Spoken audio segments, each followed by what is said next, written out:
আস্তে আস্তে কথা বলেন। সোসাইটি কমিউনিটির মাধ্যমে আমরা এলাকায় সিসিটিভি লাগাবো, তার মধ্যে আমরা চিহ্নিত করবো এলাকাকে মাদক করে এবং তাদের এই আইনের আওতায় আনবো। এবং এই যে আমরা সোসাইটিটা করবো, আমাদের ইয়াং জেনারেশন, আমাদের ছাত্র এবং আমাদের যারা ওই এলাকার প্রভাবশালী লোক আছে, সর্বদলীয়ভাবে সকলকে নিয়ে ঐক্যবদ্ধভাবে সমাজ থেকে মাদক, সন্ত্রাস এবং চাঁদা মুক্ত করব ঢাকা 11 আসনে।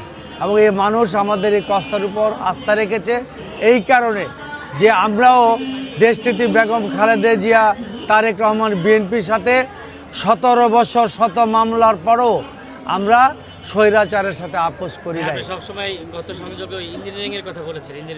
ইলেকশন ইঞ্জিনিয়ারিং এর একটি কথা শোনা যাচ্ছে যে অমুকে ভোট না পেলেও পাস করবে। আমরা এই ব্যাপারে অনেক সতর্ক আছি।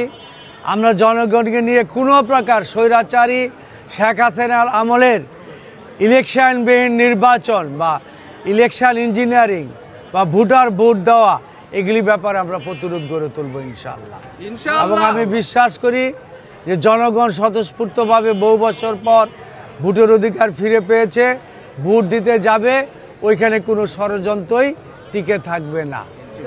এবং আমরা আমাদের ধানের শীষের বিজয়ের ব্যাপারে ঢাকা 11 আসনে আমরা অত্যন্ত আশাবাদী এবং বিশ্বাস করি আগামী দিনে তারেক রহমানের নেতৃত্বে বাংলাদেশ একটি বৈষম্যহীন উন্নত কল্যাণ রাষ্ট্রে পরিণত হবে।